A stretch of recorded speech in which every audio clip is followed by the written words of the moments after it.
आजकाल मुलांची लग्न होईना हो, त्यामुळे फार पोरं आज व्यसनाधीन झाले.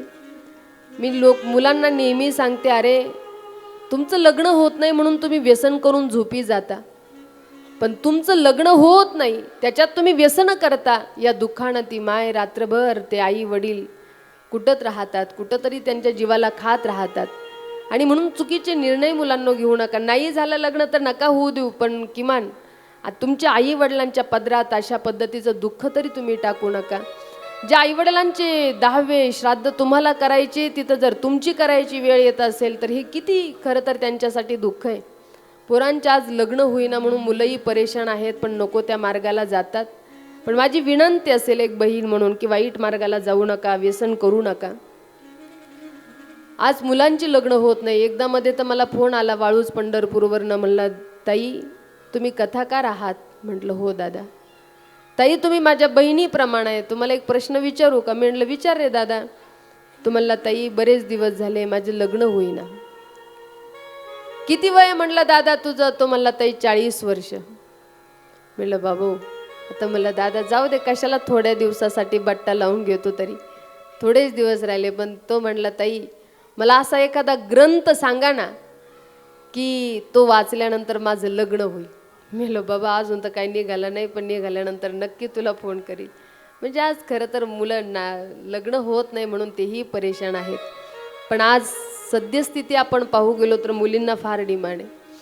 पण मी आई वडिलांना नेहमी सांगते, पैसा पाहून मुली देण्यापेक्षा तो मुलगा जर संस्कारवान असेल, संस्कार आणि संस्कृती जर जपणारा असेल तर अशा घरी मुलगी द्या. त्याची संपत्ती आपल्या कामाला येणार नाही, परंतु त्याचे चांगले संस्कार आपल्या मुलीचं त्या ठिकाणी जीवन बदलल्याशिवाय राहणार नाही. आपली मुलगी तिथं सुखी राहील अशा घरी खरं तर आपण आपली मुलगी दिली पाहिजे. नाहीतर आज नुसते आपण त्याची संपत्ती पाहतो, त्याची संपत्ती मुलीच्या जन्माला पुरणार नाही. फक्त कर्तबदार मुलगा पाहून खरं तर आपल्या मुलीचे लग्न करा. नाहीतर आज कुठंतरी चुकीचे पावलं आपल्याकडूनही पडतात, मुलींकडूनही पडतात. पण दिदींना सुद्धा विनंती असेल, दिदींनो ज्या मायबापानं तुमच्या आमच्यासाठी काबाड कष्ट करून एवढा प्रपंच थाटला, तुमच्या आमच्या सगळं काही सुखासाठी जे स्वप्न पाहतात त्यांच्या स्वप्नाची मात्र राख आपल्याकडून कधी होऊ देऊ नका. मुली कधी कधी चुकीचे निर्णय घेतात. काही पोरी उठसुटका जाय पळून. आमच्या तिकडं एक पोरगी मागच्या वर्षी पेपरला गेली, आता निकाल घेऊन येते का काय तिची तिलाच माहीत बिचारीला. बाप जर कधी 4 चौघात बसला, बाप एकच, आपली पोरगी लाखात एक.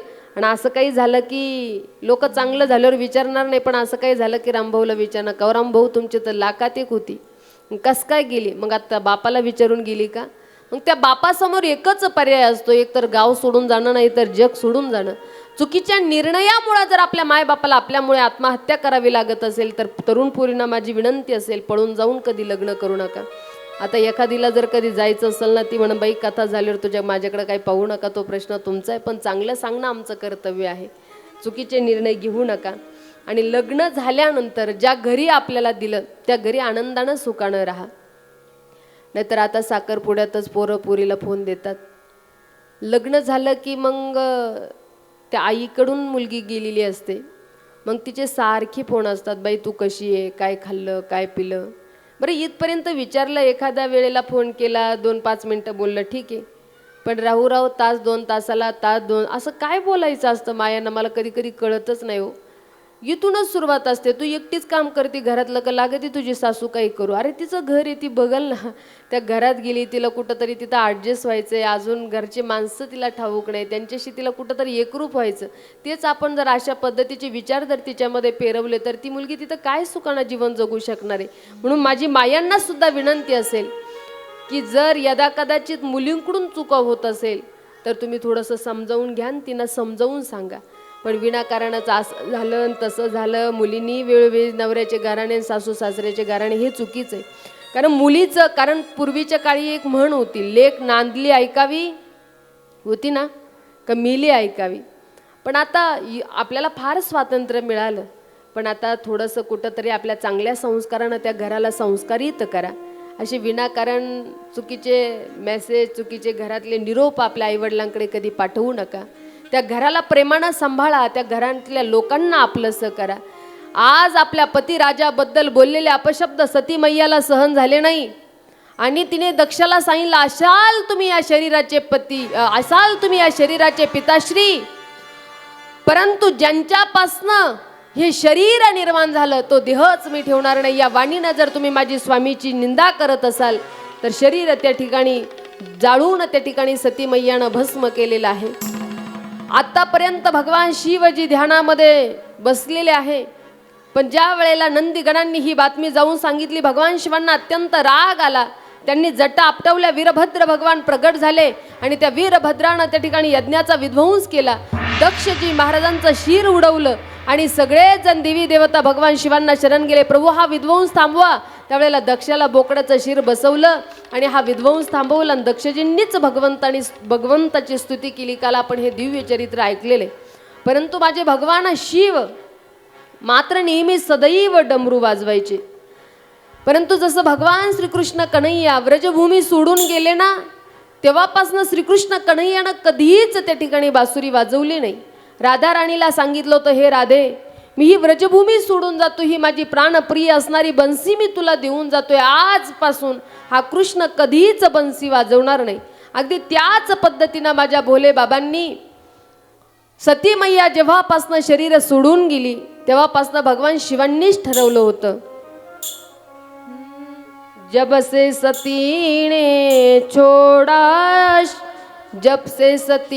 छोड़ा शिव का ठिकाना, भूल गए भोले बाबा डमरू बजाना. जब से सती ने छोड़ा शिव का ठिकाना, भूल गए भोले बाबा डमरू बजाना.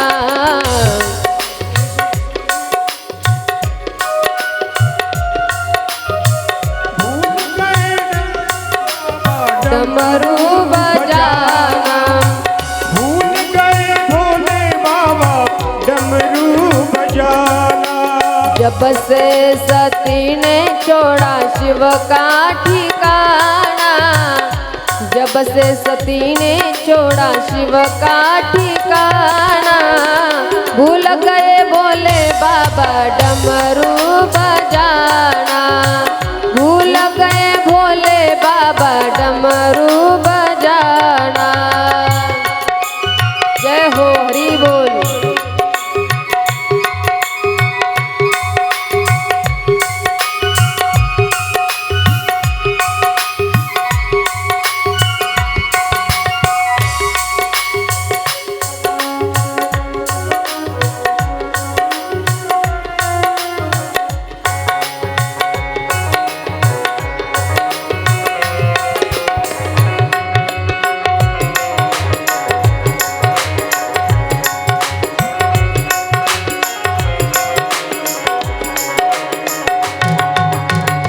तेरे पिता ने यज्ञ रचाया है, सबको बुलाया पर हमें ना बुलाया है.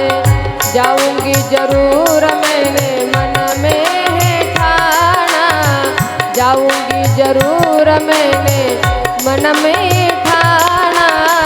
भूल गए भोले बाबा डमरू बजाना, जब से सती ने छोड़ा शिव का ठिकाना, भूल गए भोले बाबा डमरू बजा. टाळी वाजवा सर्व. जय हो, हरि बोल, हरि बोल. श्री राधे.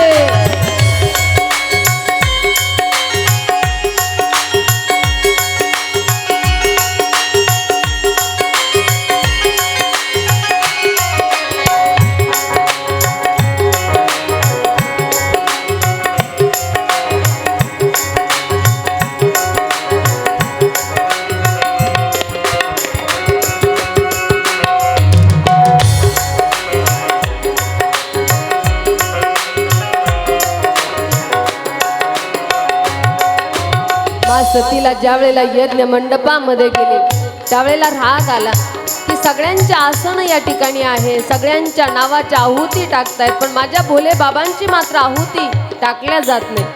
त्यावेळेला तिला राग आला. सब देव के यहाँ सन लगे हैं, मेरे पति का कोई आसन नहीं है. जल के मरूंगी मैंने मन में है ठाना, जल के मरूंगी मैंने मन में है ठाना. भूल गए भोले बाबा डमरू बजाना, जब से सती ने छोड़ा शिव का ठिकाना. भूल गए भोले बाबा डमरू बजाना, जब से छोड़ा है सती ने शिव का ठिकाना, जब से छोड़ा सती ने शिव का ठिकाना. भूल गए भोले बाबा डमरू बजाना, भूल गए भोले बाबा डमरू बजाना.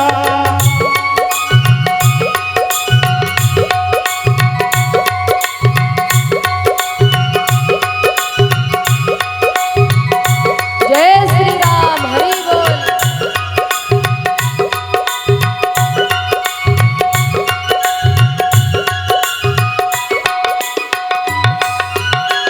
कैलाश पर्वत पर शोर हुआ है, भोले बाबा को क्रोध बड़ा हुआ है. चले वहाँ से जैसे पवन रखना होगा, चले वहाँ से जैसे पवन रवाना होगा. भूल गए भोले बाबा डमरू बजाना, जब से सती ने छोड़ा शिव का ठिकाना. भूल गए भोले बाबा डमरू बजाना, जब से सती ने छोड़ा शिव का ठिकाना. भूल गए भोले बाबा डमरू बजाना, भूल गए भोले बाबा डमरू बजाना, भूल गए भोले बाबा डमरू बजाना. उमापती महादेव की. बोला बोला, सगळ्यांचा खालून आवाज येऊ द्या. उमापती महादेव की, उमापती महादेव की. हर हर.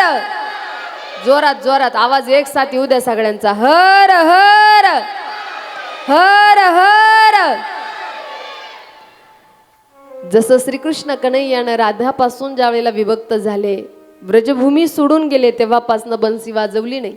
तसं भगवान शिवांना कधीही आनंद झाला की काहीतरी जीवनामध्ये हर्ष आला की भगवान शिवांनी त्या ठिकाणी डमरू वाजवावं. पण जेव्हापासनं सती मैयानं शरीर त्या ठिकाणी भस्म केलं, तेव्हापासनं जब से सतीने छोड़ा शिव का ठिकाना. भूल गए भोले बाबा डमरू बजाना. एवढं प्रेम सती मैयावरती भगवान शिवांचं आहे. पण सती मैयाचं शरीर जाळून भस्म केलं. तीच सती मैया पुढे मेणावती पर्वतराजांच्या घरी आली आणि पार्वती रूपानं भगवान शिवांबरोबर पुनश्च विवाह झाला. विवाह सोहळ्यामध्ये भगवंताचा काल आपण शृंगार पाहिला. अगदी नटून तटून सजून धजून भगवान शिव आले. पण मी काल सांगितलं भगवान शिवांनी गळ्यामध्ये काय घातलं होतं. माया बोला. नाग परिधान केला होता. कारण सोनं जसं काळ आहे ना, साप जसा काळ आहे तसं सोनं सुद्धा काळ आहे. 15 अनर्थ या धनाच्या पाठीमागे सांगितलेच ते. यम हिंसा नृतम दंभ काम क्रोध स्मयो मदहा वदो वैरिण विश्वास संस्पर्धा व्यसनानिचह. तशी या सोन्याच्या पाठीमागे सुद्धा 15 अनर्थ आहे. ते जसं साप जसा काळ आहे, नाग जसा काळ आहे, तसं सोनं सुद्धा काळच आहे. परंतु लग्न झाल्यानंतर बऱ्यापैकी ज्या नवीन लग्न झालेल्या मुली असतात ना, त्या कोल्हापूरला जातात, तुळजापूरला जातात, खंडोबारायाला, जेजुरीला जातात. पण कोल्हापूरला गेले, तुळजापूरला गेली की मैयाच्या भगवतीच्या गळ्यामध्ये फार सोनं असतं. तिथं गेल्यावरती नवऱ्याला सांगते, हो बघा ना देवीच्या गळ्यात किती दागिने ना. घरी गेलं की काही मालका मी काही आईवडिलाकडून आणीन, काही तुम्ही द्या. असं करून एवढं तर नाही पण थोडं एखादं तरी तिच्यासारखं मला देवीसारखं करू द्या. पण भोलेबाबांच्या दर्शनाला गेलेली स्त्री असं कधी म्हणते का, भोलेबाबांच्या गळ्यात जसं आहे तसं मला पण द्या. ते जर घरात निघलं तर अख्खं घर वट्यावर घेऊन येते महाराजी. भोले बाबा सांगतात मी जसा आहे तसाच विवाह सोहळ्याला जाणार आहे. अगदी अंगावरती वस्त्र नाही, अंगाला भस्म फासलेला आहे, गळ्यामध्ये नाग आहे, कानामध्ये विच्चू आहे, आणि अशाच अवस्थेनं सगळे भूत प्रेत भगवान शिवांनी बोलून घेतले आणि सर्वांना समवेत घेऊन भगवान शिव विवाह सोहळ्यामध्ये पोहोचले. भगवान शिवांचा काल विवाह सोहळा अतिशय आनंदानं आपण या ठिकाणी संपन्न केला. आनंदानं प्रेमानं सगळे भगवंताचे जे वऱ्हाडी मंडळी आहे ते आनंदाने गात होते. काय की आज मेरे भोलेनाथ की शादी है, लगता है जैसे सारे ब्रह्मांड की शादी है, आज भोलानाथ की शादी है. सगळे नटून थटून सजून धजून आले. भगवान शिवांचा विवाह सोहळा काल आपण इथे आनंदानं संपन्न केला.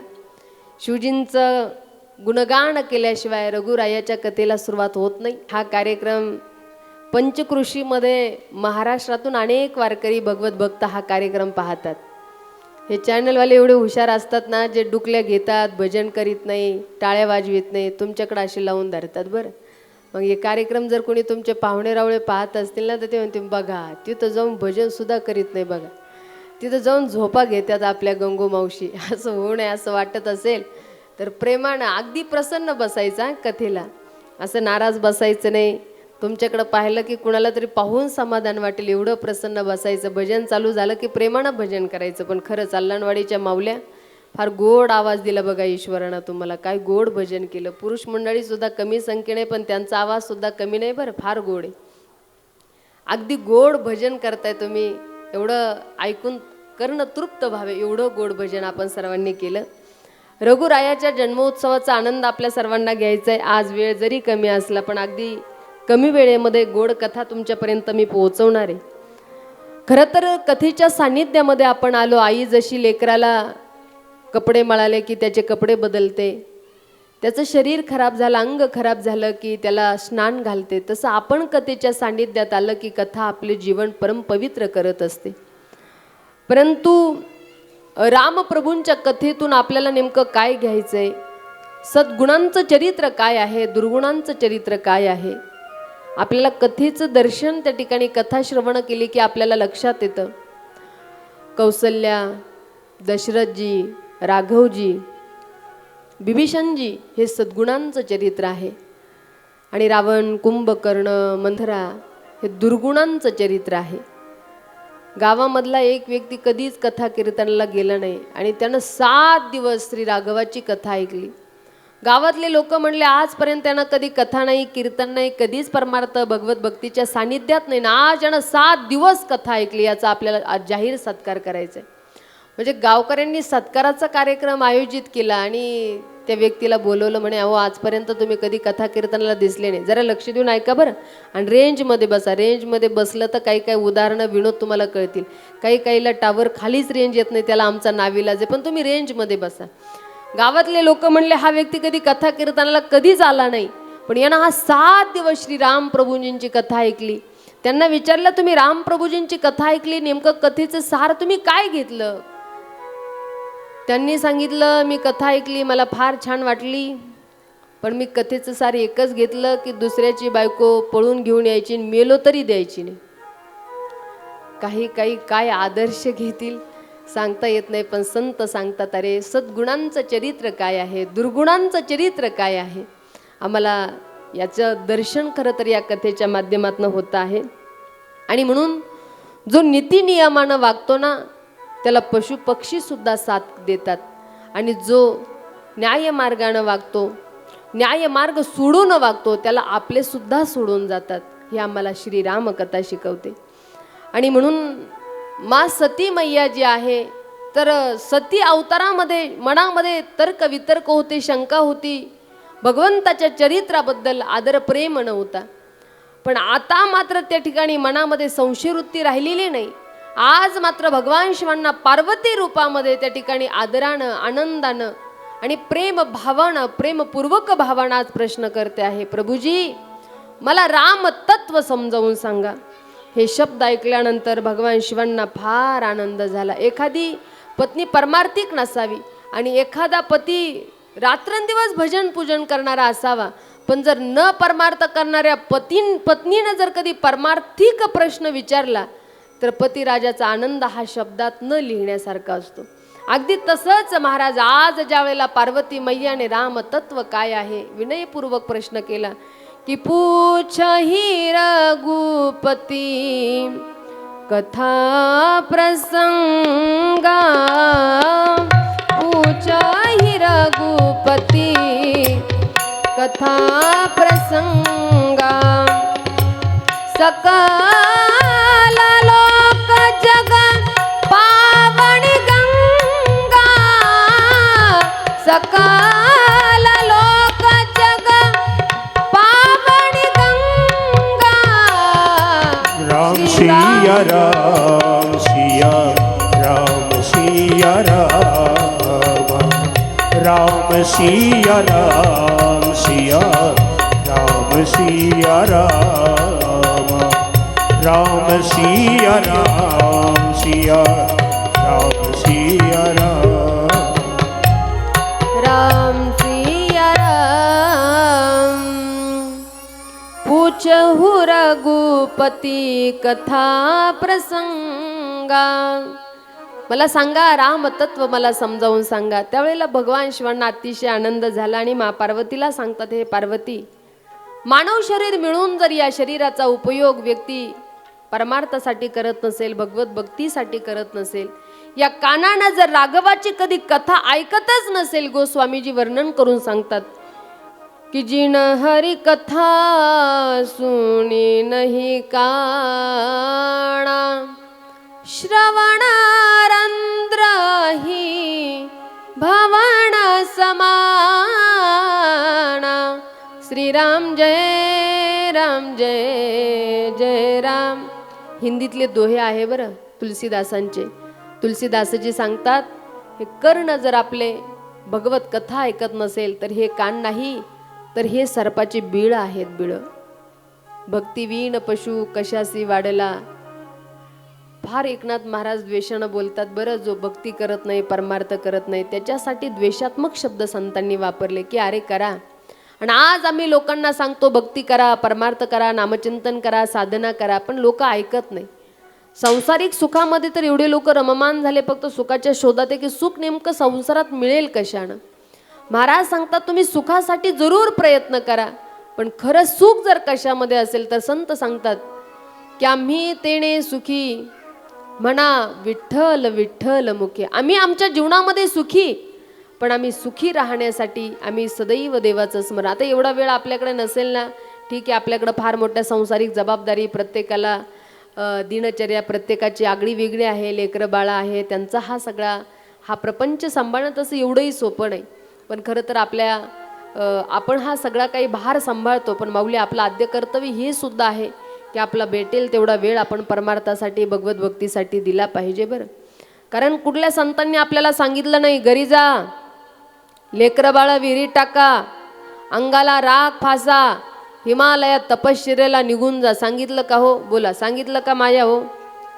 आता 3 दिवस झाले कथा चालू आहे, कीर्तन चालू आहे, कुठल्या महाराजांनी सांगितलं का तुम्हाला? अजिबात नाही. उलट सुखे करावा संसार, संसार तुम्ही सुखानं करा. आजपर्यंत आपण रात्रंदिवस संसारात काबड कष्ट करत आलो, पण कुठल्या संसारिकाचा असा अनुभव आहे का ताई आजपासून आम्ही टेन्शन फ्री झालो, या संसाराची आम्हाला अजिबातच चिंता राहिली नाही, असं कधी कुणाचं झालंय का संसारात? बोला, झालंय का? म्हणजे खरं सांगा माया हो, आपण या संसारात सुखी आहे का नाही? तुम्हाला काही टेन्शन आलं का? आणि हा काही MPC UPCतला थोडी प्रश्न, अगदी जनरली प्रश्न आहे. संसारात आपण सुखी आहे का नाही? आहे का नाही? नाही आहे का नाही? पुरुष मंडळी तुम्ही म्हणजे आलेल्यापैकी या संसारात कोणीही जीव सुखी नाही. आता घरी गेलं की कुणी सुद्धा संसार करायचा नाही, म्हणून कसं जमेल हो? संसार करा, प्रपंच करावा नेटका, नसू द्यावा फाटका, पण लागू द्यावा चटका परमार्थाचा. संसार जरूर करा, पण संसारामध्ये एवढं दुःख आहे ना, सुख पाहता जेव्हा पाडे दुःख पर्वता एवढे. संसारात लग्न झाल्यापासून बेजारी राहती माया. लग्न तर अशी जखम आहे की ती होण्याच्या आधीच हळद लावावी लागते. मला सांगा बरं, एरवी गरम करून हळद लावता का तुमच्याकडं? हां बोला ना, हो नाही सांगा ना, लावतात का नाही? गरम करून हळद लावतात बरं, पण कधी लावतात? हां मार लागला की मग. पण कोणता मार लागल्यावर? बोला हो, मुक्का मार. तसं लग्नात हळद लावणाऱ्या बायका त्या नवरदेवाला सांगतात, भाऊ लय मुक्के मार खायचे बरं या संसारात, अति वाईट आहे. किती वाईट आहे. एक व्यक्ती असा 100 लोकात उभा होता. 100 लोकातल्या व्यक्तीला म्हणजे नवऱ्याला त्या बायकोनं फक्त असंच बोट केलं, असं बोट केलं की ती 100 लोकातलं उठलं. बायकोकडालं, बोल काय काम आहे? तिनं सांगितलं, मालक महा काहीच काम नाही, पण या बोटात किती ताकद होती हे मला पाहायचं होतं. एका बोटात जर एवढी असन तर राहिलेल्या 9 बोटात किती असन. म्हणून वाईट आहे, दुःखरूप आहे म्हणून सोडू नका. राहणं अजिबात वाईट नाही. पण महाराज सांगतात या संसारामध्ये राहत असताना की पक्षी अंगणी उतरती, पक्षी अंगणी उतरती, पक्षी अंगणी उतरती. जय श्री राधे. पक्षी अंगणी उतरती. ते का गुंतोनी राहती, ते का गुंतोनी राहती, तैसे आसावे संसारी, तैसे आसावे संसारी, तैसे आसावे संसारी. पक्षी अंगणी उतरती, ते का गुंतवणी राहती. राहणं वाईट नाही, संसारात गुंतणं मात्र फार वाईट आहे. म्हणून फार गुंतायचं नाही. वेळ भेटला, गावामध्ये कथा चालू आहे, कीर्तनं चालू आहे, अट्टाहासानं आपण 7 दिवस टाईम दिला पाहिजे बरं. हे आपलं आद्य कर्तव्य आहे.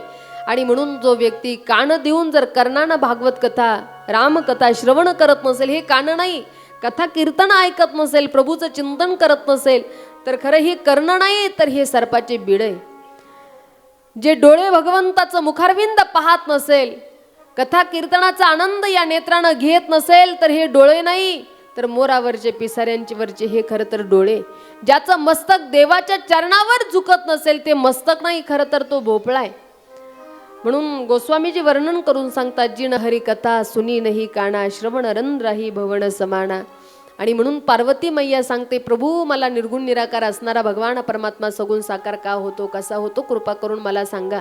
त्यावेळेला राम जन्मोत्सवाचे कारण भगवान परमात्मा त्या ठिकाणी सांगतायत. तुलसीजी तुम्हा मला सांगतायत, लक्ष देऊन ऐका. भगवान परमात्मा अवतार धारण करतो, पण कधी?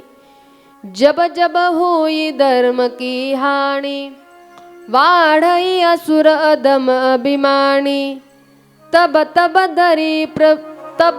धरी प्रभू विविध शरीरा.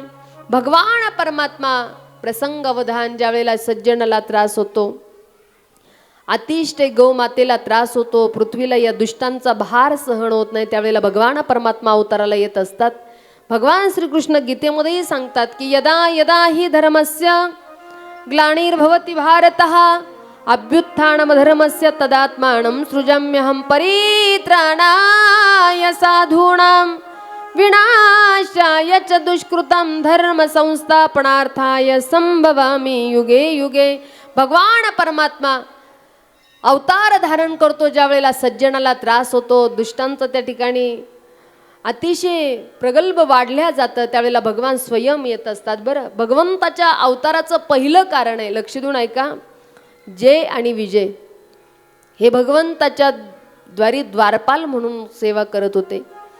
आणि एक दिवस भगवंताला भेटण्यासाठी ब्रह्मजींचे जे पुत्र आहेत, सनक सनंदन सनातन सनत कुमार, हे 4 पुत्र ज्या वेळेला भगवंताच्या भेटीला गेले, तर ह्या जय आणि विजयांनी त्यांना रोखवलं, म्हणले भगवान आराम करतायत, विश्रांती करतायत, तुम्ही जाऊ नका.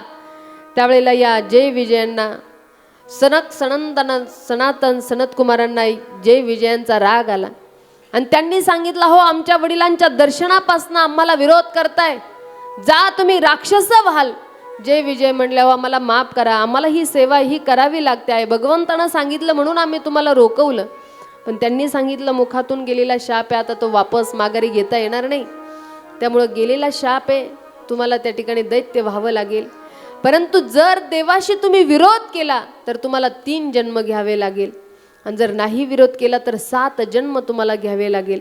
आणि म्हणून देवाशी विरोध केला तर त्यांचा जो दुष्टपणाचा अवतार कार्य आहे तो हिरण्याक्ष हिरण्यकश्यपू पहिलं त्यांचं दैत्य म्हणून जन्माला आले. त्याच्यानंतर शिशुपाल दंतवक्र आणि नंतर रावण आणि कुंभकर्ण असे 3 अवतार त्यांना घ्यावे लागले. हे भगवंताच्या अवताराचं पहिलं कारण आहे. दुसरं कारण असं आहे की एका कल्पामध्ये एक विलक्षण दैत्य जन्माला आला, त्याचं नाव होतं जालंधर. आपल्याला जालंधराची कथा सगळ्यांना माहिती असेल. हा जो जालंधर होता ना, मायाव फार दुष्ट दुराचारी होता. भगवान शिवांच्या 3ऱ्या नेत्रातली ज्वाला ज्या वेळेला समुद्रामध्ये जाऊन पडली आणि त्या ज्वालेपासनं समुद्रामध्ये त्याचा जन्म झालेला आहे असा हा जालंधर. पण त्याचं लग्न रुंदेबरोबर झालं. ती महान पतिव्रता होती. रुंदेच्या पतिव्रताचं सामर्थ्य सर्वांना माहिती, पण एवढी महान पतिव्रता होती ना की तिच्या या पातिव्रत्यामुळे किती जरी दुष्ट दुराचारीपणा या जालंधरानं केला पण जालंधर मात्र कधी मारला जात नव्हता असा हा जालंधर. पण एक दिवस हा जालंधर एवढ्यावरती थांबला नाही, तर त्यानं एक दिवस भगवान शिवाचंच रूप परिधान केलं आणि पार्वतीकडे गेला. मग पार्वतीला राग आला आणि ती भगवान विष्णूकडे आले, अहो तुमच्या मेवण्याला काही सांगा, कारण लक्ष्मी समुद्रातूनच प्रगट झालेली आणि जालंधराचंही प्रागट्य समुद्रातून आहे. अहो म्हणले तुमच्या मेवण्याला काही सांगा, माझ्या पतिराजाचं रूप घेऊन आला. त्यावेळेला भगवान विष्णूंना राग आला, रे तो जर भगवान शिव होऊ शकतो तर मी का नाही जालंधर होऊ शकत. आणि म्हणून भगवंतानं यथा माम प्रपद्यन्ते तंस तथैव भजाम्यहम, जो जशी दुष्टता करेल त्याच्याबरोबर तशीच दुष्टता केली पाहिजे. आणि म्हणून भगवान परमात्म्यानं त्या ठिकाणी जालंधराचं रूप धारण केलं. पण इकडे कितीही महापाप करू दे या जालंधरानं पण कधी मारल्या जात नव्हता. पण आज मात्र भगवंतानं जालंधराचं रूप धारण केलं आणि इकडे भगवान शिवाचं आणि जालंधराचं घनघोर युद्ध चालू झालं. इकडे भगवंतानं जालंधराचं रूप धारण केलं, रुंदेजवळ गेले, रुंदेनं जालंधराला स्पर्श केला, भगवंताला स्पर्श केल्याबरोबर पातिव्रत्य भंग झालं आणि तिकडे जालंधर मारल्या गेला. जालंधराचं शिर घेऊन भगवान शिव त्या ठिकाणी आले. सतीनं त्या ठिकाणी रुंदेला कळालं, रुंद त्या ठिकाणी धाय मुकलून रडू लागली, काय केलं प्रभू तुम्ही, हे आज माझ्याबरोबर दुष्टता केली, माझं पातिव्रत्य तुम्ही भंग केलं, जा तुम्ही माझं पातिव्रत्य भंग केलं, जा तुम्ही पाषाण व्हाल. भगवंतानं सांगितलं दिलेला शाप मला मान्य असेल, पण हे रुंदे तुझ्या पतिव्रत्याच्या आड राहून हा जालंधर अतिशय महापाप करत होता. सती त्या ठिकाणी खूप वृंदा रडू लागली आणि देवाशी वार्तालाप करते आहे, देवा जसं आज माझ्या पातिव्रत्य तुम्ही भंग केलं, माझ्या पतीचा आणि माझा वियोग तुम्ही केलेला आहे, तसंच माझा असणारा हा जालंधर पती पुढच्या जन्मी त्या ठिकाणी रावण म्हणून जन्माला येईल आणि जसं आज माझं पातिव्रत्य भंग केलं तसं तुमच्याही पत्नीचं पातिव्रत्य त्या ठिकाणी भंग करेल, नवे नवे तिला चुरून त्या ठिकाणी घेऊन जाईल. माझ्या पतीचा आणि माझा वियोग जसा केला तसा तुमचा सुद्धा तुम्हाला तुमच्या पत्नीचा वियोग सहन करावा लागेल.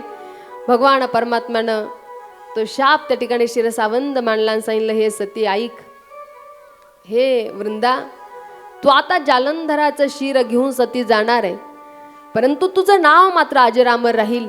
तू खरं तर महान पतिव्रता आहेस. तुझं शरीर त्या ठिकाणी जळाल्यानंतर, तू सती गेल्यानंतर तिथून एक तुळशीचं त्या ठिकाणी झाड उगवेल आणि सगळ्या सौभाग्यवती स्त्रिया एक पातिव्रत्याचं दर्शन म्हणून सदैव तुझं पूजन करीत राहील. पण तू जो दिलेला मला शाप आहे, मी सदैव पाषाण बनून तुझ्या सोबत राहील. आणि म्हणून तुळशी वृंदावनामध्ये शालिग्राम आपण ठेवत असतो, तो प्रत्यक्ष भगवंताचं स्वरूप आहे. आणि म्हणून भगवंताच्या या अवताराचं जे कारण आहे की जालंधराची पत्नी रुंदेनं दिलेला शाप आहे आणि म्हणून भगवंताला खरं तर अवतार धारण करावा लागला. भगवंताच्या अवताराचं तिसरं कारण आहे, तेही आपण पाहणार आहोत. तोपर्यंत 2 मिनटं श्रद्धेनं प्रेमानं सगळ्यांनी भजन करायचं आहे, जेणेकरून आपलं मन एकाग्र व्हावं आणि कथा ऐकण्यामध्ये आपणही रममाण व्हावं. याच्यासाठी सगळ्यांनी प्रेमानं 2 मिनटं. लक्ष्मी शारंगधर सीतापती रघुवीर राधा गोविंद. लक्ष्मी शारंगधर सीतापती रघुवीर राधा गोविंद. राधा गोविंद रकुमाई पांडुरंग. राधा गोविंद रकुमाई पांडुरंग. टाळी वाजवा, सर्वांनी भजन करा. जय हो.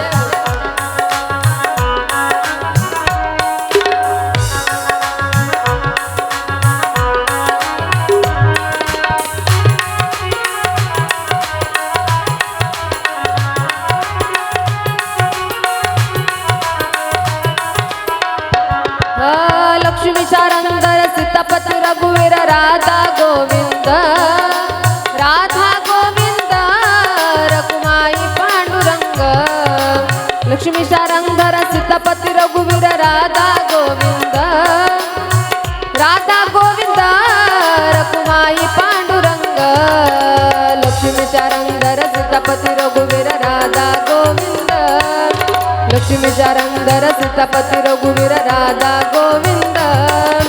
राधा गोविंद रकुमाई पांडुरंग.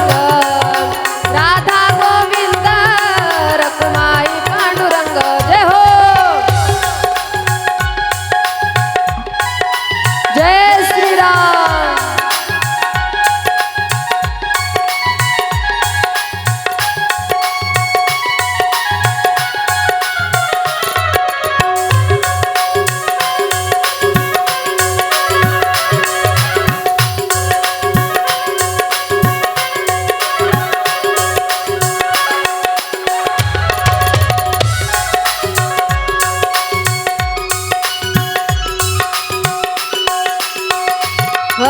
लक्ष्मी शारंगधर सीतापती रघुवीर राधा गोविंद.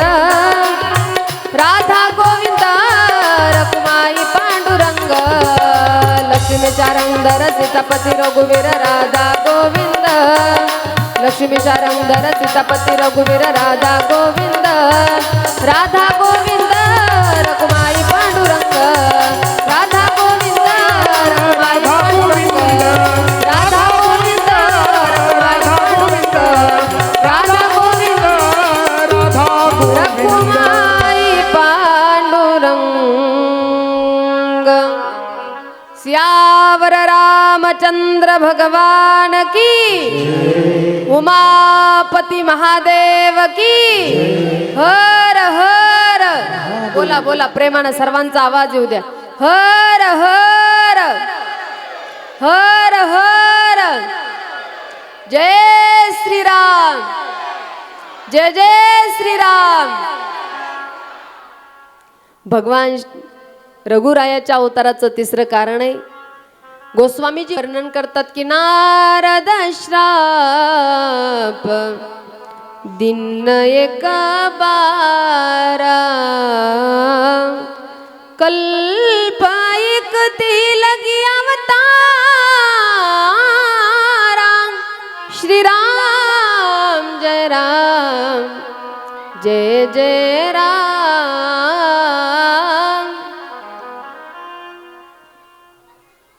भगवान शिवजी माँ पार्वतीला सांगू लागले, हे पार्वती, एक कल्पामध्ये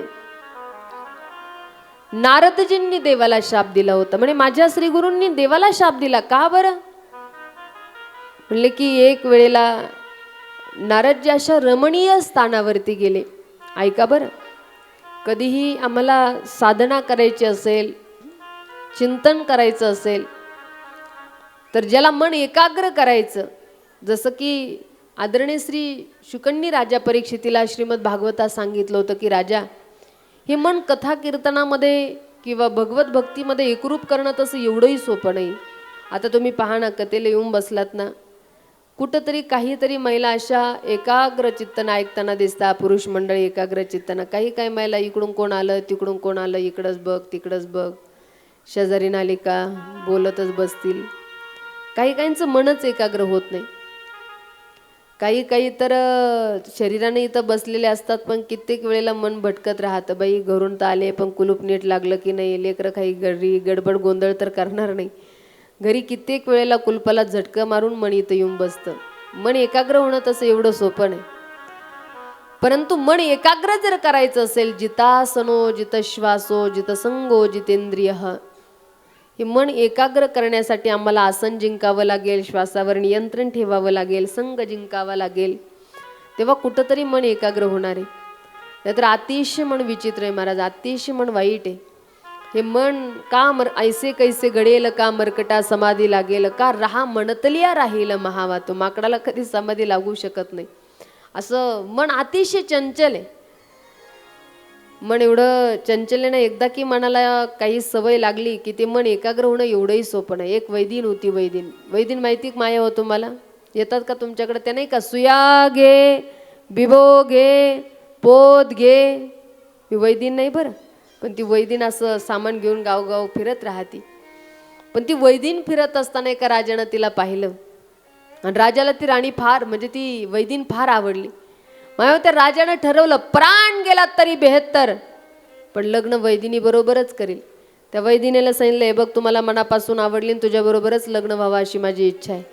तिनं सांगितलं हरकत नाही, पण थांबा म्हणे, अगोदर मी माझ्या बाबाला विचारते, वडिलांना विचारते. राजाला आनंद वाटला, काय मुलगी राव, राजा मागणी घालतो नि म्हणते बापाला विचारते, हरकत नाही. मग तो राजा बापाकडे गेला, हो तुमची मुलगी मला आवडली, द्याल का? त्यांनी सांगितलं थांबा म्हणे, तिच्या आईला विचारतो. मग ते राजा चिडलं, ए तुम्ही काय खेळणं समजलं का? मुलगी म्हणते बापाला, बाप म्हणतो आईला. राहू द्या, नसल द्यायची तर राहू द्या. पण त्याला वाटलं राजासारखा जर आपल्याला जावई भेटत असेल तर आपण नकार, हरकत नाही राजेसाहेब, देऊन टाकतो आमची कन्या. आणि मग त्या ठिकाणी लग्न झालं राजाचं आणि त्या वैदिनीचं. ज्यावेळेला दोघांचं लग्न झालं ना, त्यावेळेला आता जोपर्यंत सामान विकत फिरत होती माया, सुया घे, बिबो घे, पोत घे, तोपर्यंत वैदिन होती, ठीक आहे.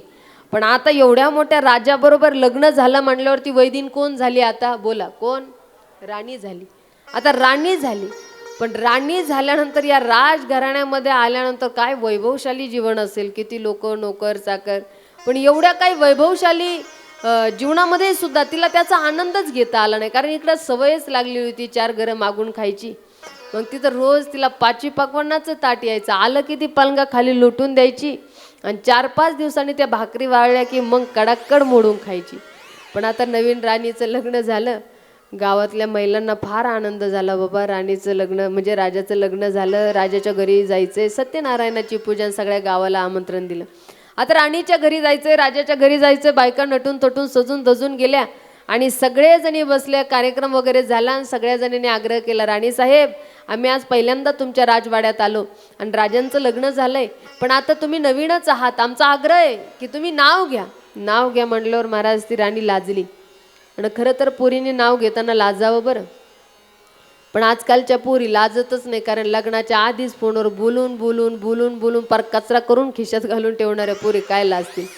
पण नवरी जर कधी नाव घेताना लाजली ना, तर तिच्या अंतःकरणामध्ये नवऱ्याविषयी किती प्रेम आहे हे खरं तर लक्षात येतं. म्हणून ती राणी लाजली, आणि त्या राणीनं लाजल्यानंतर नाव घेतलं. काय घेतलं माहिती का?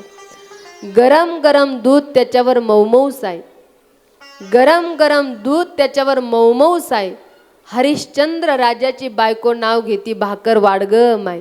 म्हणजे सांगायचं तात्पर्य, या मनाला एकदा वाईट विषयाची सवय जडली की ते मन एकाग्र होणं तसं एवढंही सोपं नाही.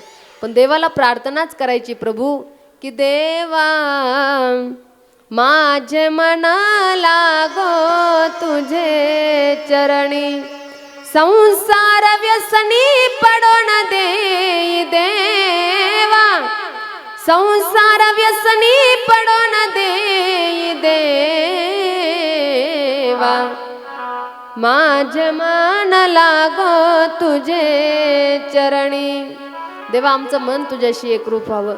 कथा ऐकतोय ना, खरं तर एक रूप मनानं आम्ही कथेमध्ये त्या ठिकाणी आनंद घ्यावा, असं मनाला सुद्धा आपण देवाला खरं तर आग्रह केला पाहिजे, देवाशी प्रार्थना केली पाहिजे. म्हणून सर्वांगाचे कान करून ऐका बरं. देव नारदजींचं, नारदजी सांगू लागले की अरे एका सुंदर, भगवान शिव पार्वतीला सांगतात की एका सुंदर वनामध्ये नारदजी ध्यान करण्यासाठी गेलेले, पण ज्या वेळेला तिथं ध्यान जप तप प्रारंभ केला तर त्यावेळेला इंद्राला असं वाटलं हे जर अति पुण्य यांचं झालं तर माझं पद जाण्याची शक्यता आहे.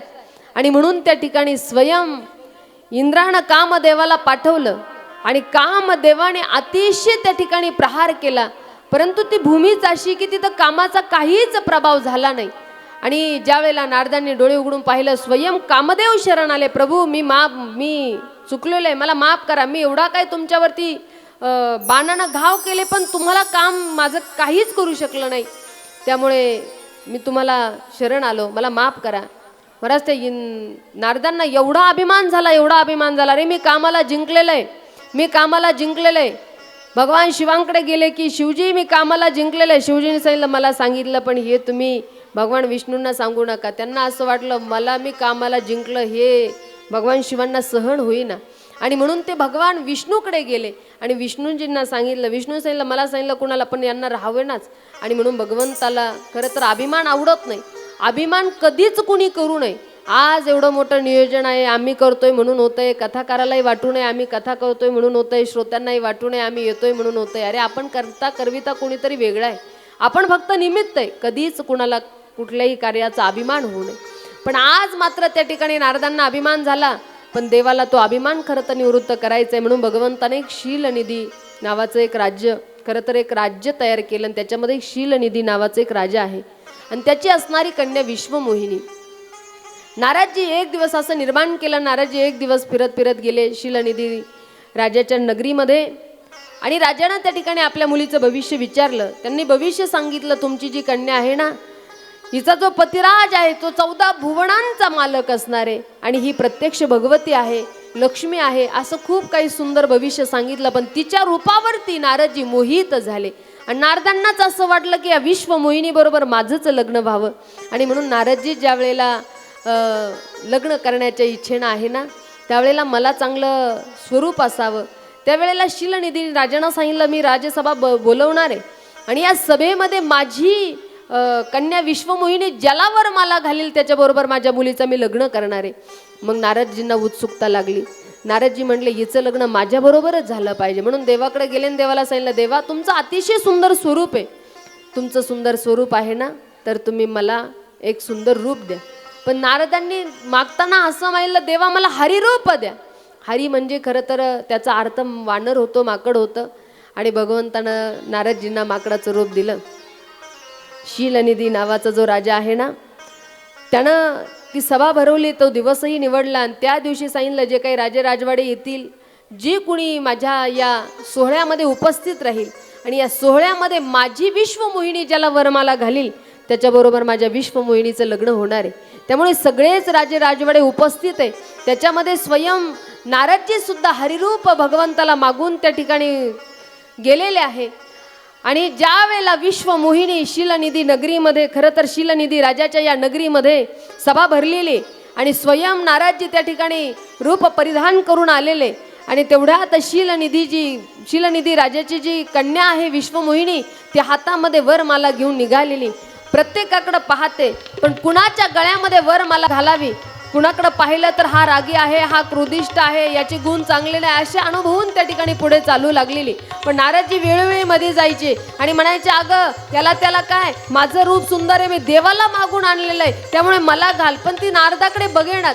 नारदजी तिच्याकडे जायचे, ती पुढे गेली की नारदजी तिथं जाऊन उभं राहायचे. पण त्या विश्वमोहिनीनं मात्र वरमाला घातली नाही. ती वरमाला इतरत्र कुणाला न घालता, नारदाला न घालता प्रत्यक्ष जगदीश्वराला भगवान विष्णूला वरमाला घातली आणि त्या ठिकाणी मला सगळं देवतांचा जयघोष झाला. पण इकडे मात्र नारदजी नाराज झाले आणि देवाकडे पाहू लागले. बाकीच्यांनी नारदांकडे पाहिलं, देवाकडे पाहून हसतायत पण नारदांना म्हणतात अरे माकडासारखं तोंड घेऊन आलास आणि मध्ये मध्ये करतो आहे. आणि त्यांच्याकडे पाहून कुत्सित बुजदीनं हसलेलं नारदांना सहन झालं नाही. माकडासारखं तोंड घेऊन आलास म्हणे, जा आरशात जाऊन पहा. समोर पाण्यामध्ये जाऊन पाहिलं तर माकडाचं रूप. आता नारदजी साधे क्रोधायमान नाही झाले, भयंकर तापले, भयंकर क्रोधायमान झाले आणि देवाशी वार्तालाप करू लागले. हे देवा खरं तर तू दुष्ट आहेस, आतापर्यंत कोण्या भक्तासाठी तू चांगलं काही केलं नाहीस म्हणून आज माझ्यासाठी करणार आहे. अरे मी तुला चांगलं रूप मागितलं, तुला तर बायको होती पण मला खरं तर तिची गरज होती. विश्वमोहिनी मला हवी होती, पण मला न देता त्या ठिकाणी स्वतःच्या गळ्यामध्ये वरमाला घालून घेतलीस. देवा तू खरं तर दुष्ट आहे. भगवंताशी बोलू लागला. सांगितलं देवा मला माकडाचं रूप तू दिलेलं आहे, वानराचं रूप दिलेलं आहे. पुढच्या अवतारात ज्या वेळेला तू अवतार घेऊन येशील त्यावेळेला वानराशिवाय तुला कोणी सहाय्य करणार नाही. पण आता मात्र त्या ठिकाणी भगवान परमात्म्यानं पाहिलं, नारदजी क्रोधायमान झालेले. नारदजींनी त्या ठिकाणी शाप दिलेला आहे. पण भगवंतानं आपलं जे मोहमाया होती ती आवरून घेतली. शीलनिधी राजा नाही, विश्वमोहिनी राणी नाही, तिथं काहीच नाही, नगर अदृश्य झालेलं आहे. आणि मग नारदजींना पश्चाताप झाला. नारदजी म्हणू लागले देवा मला माफ करा, मी फार मोठा अपराधी. मी तुम्हाला शाप दिला की वानराशिवाय तुम्ही रघुराया म्हणून ज्या वेळेला याल त्यावेळेला वानराशिवाय तुम्हाला कोणी सहाय्य करणार नाही. विश्वमोहिनीची माझी जशी ताटातूट केली तशी तुमची आणि तुमच्या जानकीची सुद्धा ताटातूट होईल. माझ्याकडून शाप गेला, प्रभू मला माफ करा. त्यावेळेला भगवंतानं सांगितलं अरे नारदा तुला हरिरूप दिलं म्हणून बरं झालं. जर तुला चांगलं रूप दिलं असतं तर मग मात्र माकडासारख्या स्त्री पुढं तुला त्या बायको पुढं विश्वमोहिनी पुढं उड्या माराव्या लागल्या असत्या. हे आणा ते आणा. नारदजी पश्चाताप करू लागले. आणि त्या ठिकाणी नारदजींनी सांगितलं देवा या अपराधातून मुक्त होण्यासाठी मी काय करू, मला कृपा करून सांगा. त्यावेळेला भगवान विष्णूंनी स्वयं सांगितलं तू जो अपराध केला. भगवान शिवांना सांगितलं, त्यांनी सांगितलं विष्णूकडे जाऊ नका, पण तुम्हाला अभिमान झाला आणि तुम्ही ती गोष्ट मलाही सांगितली. त्यामुळे तुम्ही शिवांचा अपराध केलेला आहे. त्यामुळे तुम्ही एक करा, भगवान शिवांचा जप करा. जपहु जाई शंकर सतनामा, जपही जाई शंकर सतनामा. होय हि हृदय तुरत विश्रामा, होय हि हृदय तुरत विश्रामा. श्रीराम जय राम, जय जय राम, श्रीराम जय राम, जय जय राम, जय जय राम, जय जय राम. तुम्हालाही जर या अपराधातून मुक्त व्हायचं असेल तर तुम्ही एक करा की भगवान शिवजींचा जप करा. आणि म्हणून नारद बाबा त्या ठिकाणी भगवान शिवांची उपासना आराधना करू लागले. राम जन्मोत्सवाचं चौथं कारण आपण पाहिलं.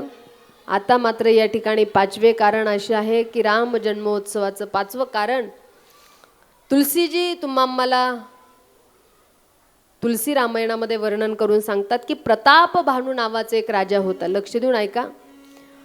त्याचा भाऊ आरिमर्दन आणि प्रधान होता धर्मरुची. लक्ष देऊन ऐका बरं, आपल्याला ज्ञात असलं पाहिजे. नुसती रामकथा आम्ही ऐकतोय.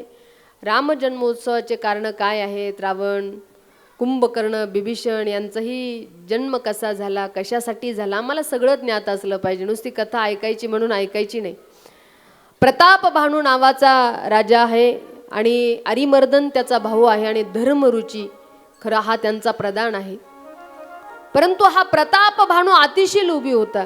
म्हस्के तात्या त्याला असं वाटायचं की हे सगळं गाव सगळं राज्य माझ्या अधीनच असलं पाहिजे, म्हणजे मी म्हणल तेच झालं पाहिजे.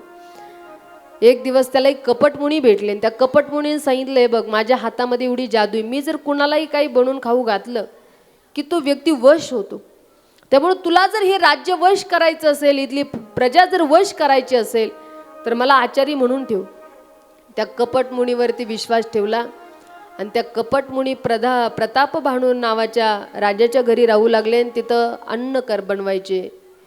आचारी म्हणून त्या ठिकाणी राहिले. तर एक दिवस त्यांनी स्वयंपाक बनवला आणि ब्राह्मणांचं ते भोजन होतं. आणि त्या ब्राह्मणांच्या भोजनामध्ये यांनी काही मांसाचे तुकडे टाकले. आणि त्या मांसाचे तुकडे टाकल्यानंतर ते ब्राह्मण देवता खाणार तर आकाशवाणी झाली, आज बनवलेलं भोजन तुम्ही खाऊ नका, याच्यामध्ये मांसाचे तुकडे आहात, तुम्ही भ्रष्ट व्हाल. आकाशवाणीनं सांगितल्यानंतर ब्राह्मणांना अतिशय राग आला. अरे राजानं आम्हाला मांस खाऊ घालण्यासाठी हे प्रयत्न केला आणि म्हणून त्यांना राग आला आणि त्यांनी शाप दिला की अहो आम्हाला त्या ठिकाणी मांस खाऊ घालता, जा तुम्ही दुष्ट दुराचारी राक्षस व्हाल. राक्षस व्हाल हे शाप तर मुखातून गेलेलं आहे. आणि म्हणून तेच असणारे प्रताप भानू त्या ठिकाणी रावण झाले. त्यांचा असणारा भाऊ आरिमर्दन कुंभकर्ण झाला आणि जो प्रधान आहे तो धर्मरुची जो प्रधान आहे तो खरं तर बिभीषण झाला. परंतु हे जे ज्या वेळेला जन्माला आले ना रावण, बिभीषण, कुंभकर्ण, त्यावेळेला यांनी अनेक वर्ष तपश्चर्या केली. ब्रह्मजी प्रसन्न झाले आणि त्या ब्रह्मजीला वरदान मागितलं, कुणाच्याही हाताने आमचा मृत्यू होऊ नये. ब्रह्मजीने सांगितलं असं होणार नाही, मरावं तर प्रत्येकाला लागणार आहे. मग रावणानं सांगितलं वानराच्या हातून माझा मृत्यू झाला पाहिजे, कारण तो शक्तिशाली नाही. वानराच्या हातून मला मरण यावं असं त्या ठिकाणी वरदान मागितलं.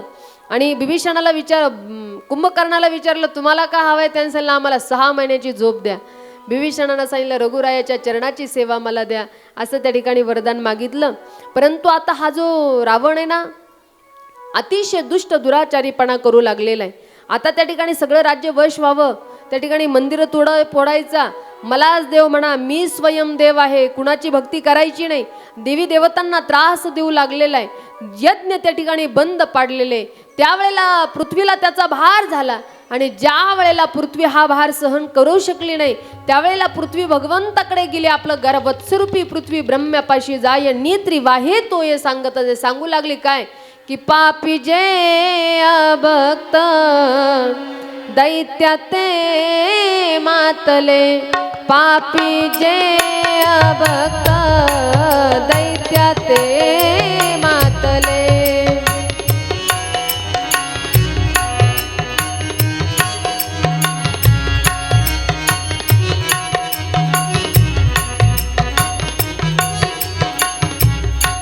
धरणीसी झाले ओझे त्यांचे, धरणीसी झाले ओझे त्यांचे, दिधला से त्रास ऋषीमुनी सर्वा, दिधला से त्रास ऋषीमुनी सर्वा, दिधला से त्रास सर्वा, दिदला से त्रास ऋषीमुनी सर्वा. न पूजिता देवा कुणी एक, यांचा अतिशय प्रादुर्भाव वाढलेला आहे. लोकांना त्रास देऊ लागले, सज्जनाला त्रास देऊ लागले, पृथ्वीला भार सहन होईना. पृथ्वीनं ब्रह्मजींना सांगितलं की ब्रह्मजी त्या ठिकाणी दुःख ऐकलं आणि सांगितलं भगवंतानं स्वयं सगळ्यांना आश्वासन दिलं काळजी करू नका, तुमच्या सर्वांच्या रक्षणार्थ मी येणार आहे. पण हा जो रावण आहे ना, याला लंकेश नाव पडलं बरं का, लंकेश रावण. कारण लंका जी आहे ही भगवान शिवांची, लक्ष द्या. परंतु हा एक वेळेला पूजेला गेला. भगवान शिवांनी सांगितलं तुम्हाला दक्षिणेमध्ये काय देऊ, त्यांनी लंकाच मागून घेतली. तेव्हापासनं त्यांचं नाव आहे लंकेश रावण. या रावणाचं लग्न झालं मंदोदरी बरोबर. अशा रावणाला खरं तर 80,000 बायका, 1,00,000 मुलं आणि 1,25,00,000 नातू. बरं का महाराज, तो जर कधी इलेक्शनला उभं राहिला ना तर पडतच नव्हता, कारण बोगस हाणायचं कोणाला, सारे त्याच्याच घरी जेवायला होते, असा बलाढ्यशाली रावण. परंतु प्रत्यक्ष देवी देवतांना त्रास देतोय म्हणून भगवंतानं स्वयं सांगितलं होतं काळजी करू नका, तुमच्या सर्वांच्या रक्षणार्थ मी येणार आहे. आणि म्हणून भगवान परमात्मा हरिव्यापक सर्वत्र समाना, प्रेम में प्रगट होई में जाना. सगळ्या देवी देवतांनी भगवंताची स्तुती केली की जय जय सुरनायक जन सुखदायक, प्रणत पाल भगवंता, गोद्विज हितकारी जय सुरारी, सिंधु सुता प्रिय कंता, पालन सुरधरणी अद्भुत करणी, मरमण जानई कोई, जो सहज कृपाला दीन दयाला, करऊ अनुग्रह सोई. भगवंतानं सांगितलं मी येणार आहे. आणि म्हणून इकडे सूर्यवंशामध्ये ब्रह्मजी आणि ब्रह्मजीपासून आत्रिमुनीपासून त्या ठिकाणी महाराज सूर्यजींचा जन्म आहे. आणि या सूर्यवंशामध्ये राजे दशरथजी झाले. राजा दशरथजींचा त्या ठिकाणी 3 पट्टराण्यांबरोबर विवाह झाला, कौसल्या, सुमित्रा, कैकई.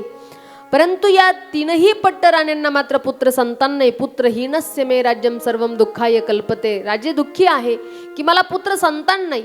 आणि म्हणून त्या ठिकाणी वसिष्ठ ऋषींना आपलं दुःख सांगू लागले की एक बार भूपती मन माई, भय गलाणी मोरे सुत नाही, गुरुग्रह गयऊ तुरत महिपाला चरण लागी करी पण विनय मिसाला. वसिष्ठांना सांगू लागले माझ्याकडे सगळं काही आहे पण मला पुत्र संतान नाही. आणि हे दुःख त्या ठिकाणी वसिष्ठांनी ज्या वेळेला दशरथजींचं दुःख ऐकलं पण ते हसायला लागले. वसिष्ठांना दशरथजी म्हणतात अहो मी मला संतान नाही म्हणून दुःखीन, तुम्ही माझ्याकडे पाहून हसतायत म्हणे मी आता तुमचं दुःख पाहून हसत नाही, मी पुढचा आनंद बघून हसतोय कारण तुमच्या घरी प्रत्यक्ष भगवान परमात्मा अवताराला येणार आहे. परंतु अवताराला येणार पण कुणाच्या पोटी? खरं तर मनू आणि शतरूपा भागवत कथेमध्ये प्रसंग येतो, त्यांनी सृष्टी विस्तार केला. त्यांना ज्या वेळेला 2 मुलं 3 कन्या झाली त्यावेळेला भगवंताकडे एक इच्छा व्यक्त केली होती की देवा पुढच्या अवतार कार्यामध्ये तुम्ही आमच्या पोटी पुत्र रूपानं यावे. आणि भगवंतांना आश्वासन दिलं होतं तीही इच्छा तुमची मी पूर्ण करील. म्हणून कौसल्याजी आणि दशरथजी खरं तर मनुष्यरूपाच्या अवतारामध्ये दशरथजी आणि कौसल्या रूपानं प्रगट झाले. परंतु या ठिकाणी विभांडक ऋषीला त्या ठिकाणी बोलवलं आणि त्यांच्याकडून त्यांचा मुलगा शृंगी त्याच्याकडून एक यज्ञ करून घेतला. त्या यज्ञातून जे फळ निघालं ते फळ त्या ठिकाणी राण्यांना विभागून दिलं आणि 3ही पट्ट राण्या त्या ठिकाणी गर्भवती आहे. बालक त्या ठिकाणी भगवान रघुराया प्रत्यक्ष कौसल्य मातेच्या गर्भामध्ये आहे. मैयाचं त्या ठिकाणी तेज पाहावं असं झालं. अतिशय चेहऱ्यावरती जे तेज आहे ते त्या ठिकाणी भरून आलेलं आहे. समाधान त्या ठिकाणी कौसल्याकडे पाहून होऊ लागलं. दिवसामागं दिवस निघून गेले आणि योग्य मुहूर्तावरती जेव्हापासनं भगवान रघुराया गर्भामध्ये प्रगट झाले तेव्हापासनं ज्या दिन ते हरि गर्भई आए, ज्या दिन ते हरि गर्भई आए, सकल लोक सुख संपत्ती छाए, सकल लोक सुख संपत्ती. ज्या दिन ते हरि गर्भई आए, ज्या दिन ते हरि गर्भई आए, सकल लोक सुख संपत्ती छाए, सकल लोक सुख संपत्ती छाए. श्री राम जय राम जय जय राम, श्री राम जय राम जय जय राम, श्री राम जय राम जय जय राम. मातांमध्ये आनंद झालेला आहे. प्रत्येक जण गर्भवती आहे. आता त्या ठिकाणी रघुराया प्रगट होणार आहे. पण नेमकं कोणत्या मुहूर्तावरती भगवंतानं ठरवलं अवताराला यायचं? त्यावेळेला भगवान परमात्मा शोधू लागले. प्रथम आहे, द्वितीय आहे, तृतीय आहे, चतुर्थी आहे, पंचमी आहे, षष्ठी, सप्तमी, अष्टमी, नवमी, सगळ्यांमध्ये काही ना काही दशमी, प्रत्येकांमध्ये काही ना काही विशेषता आहे. पण नवमी मात्र कोरी होती. बरं भगवंतानं सांगितलं ही कोरी आहे ना, विशेषत्वानं आपण या ठिकाणी नवमीला भगवंतानं अवताराला येण्याचं ठरवलं. गोस्वामीजी वर्णन करतात की नवमी तिथी मधु मास पुनीता, नवमी तिथी मधु मास पुनीता, शुक्ल पक्षावी जिता हरि प्रीता, शुक्ल पक्षावी जिता हरि प्रीता.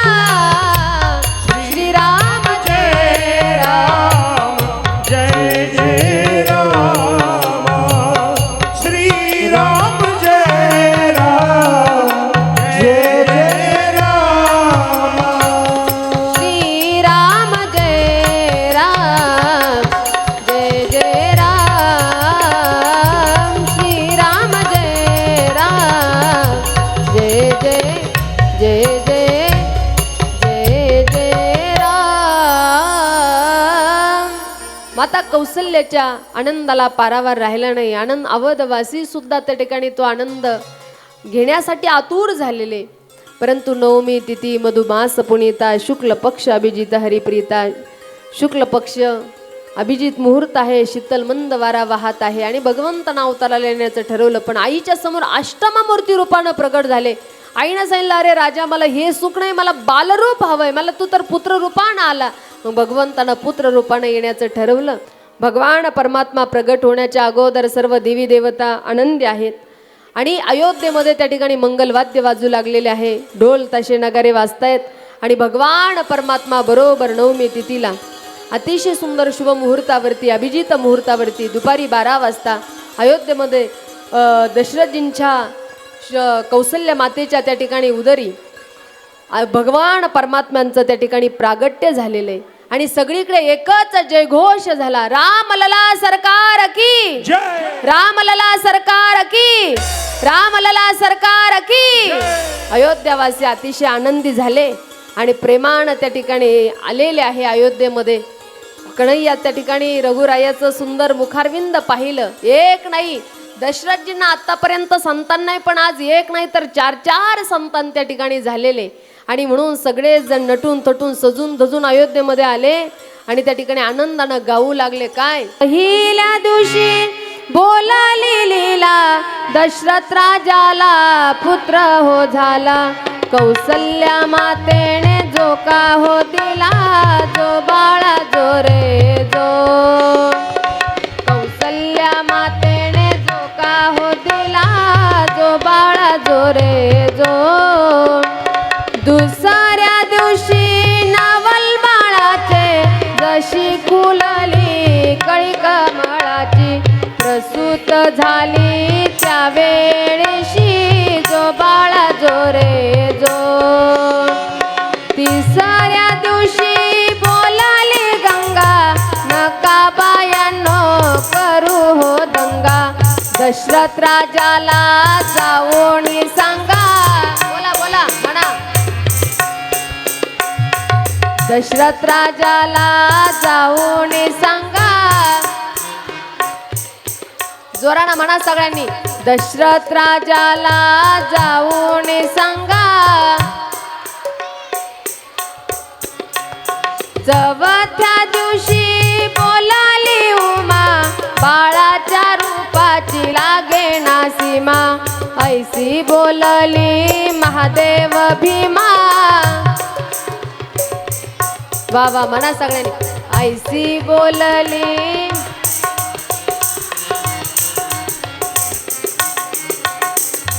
पाचव्या दिवशी 5 कल्लोळ, बाळ जन्मले रूप सावळ.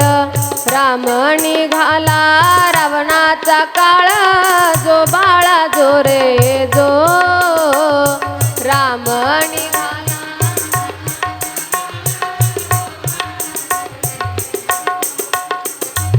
सहाव्या दिवशी बोलाली तारा, आला सोनार आपुल्या घरा. बाण धनुष्य रामाला करा, बाळ धनुष्य.